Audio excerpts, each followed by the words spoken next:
हमरो जवानी, चुए जो बना से दिन रात पानी। दाओ महारेला हमरो जवानी, चुए जो बना से दिन रात पानी।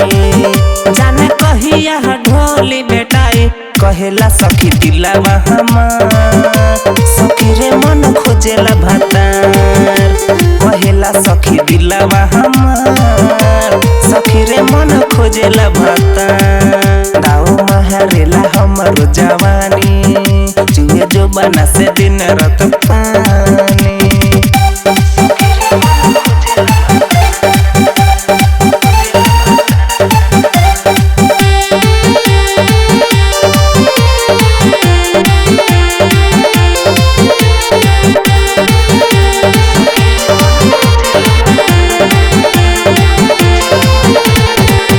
कैसे कहीं रे हम मरल बाजोबन, बेचैन बमन सिंगल रही हम।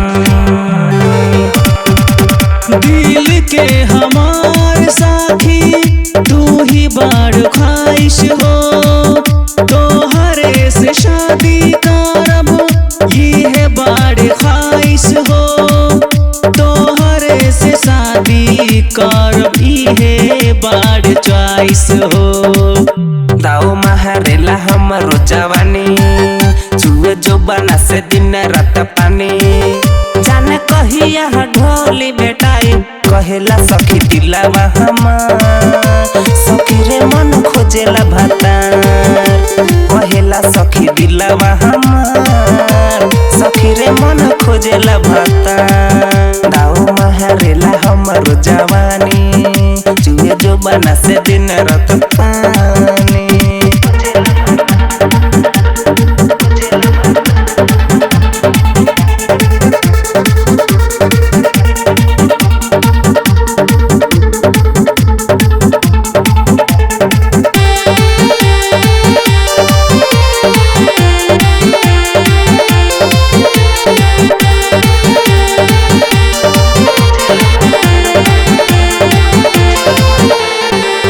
शादी भइला के बाद होई सुरवा,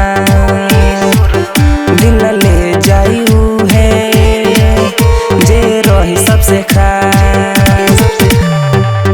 हमारो दीवाना लागे अब नाही मिली, होई शुरुआत जाके लब के लागे दिल्ली। होई शुरुआत जाके लब के लागे दिल्ली। दाओ महारेला हमरो जवानी, चुए जो बना से दिन रात पानी। दाओ महारेला हमरो जवानी, चुए जो बना से दिन रात पानी। जाने कहिया ढोली बेटाई, कहेला सखी दिलावा हमार। सखी रे मन खोजेला भातार, कहेला सखी दिलावा हमार। सखी रे मन खोजेला भातार। दाओ महारेला हमरो जवानी, चुए जो बना से दिन रात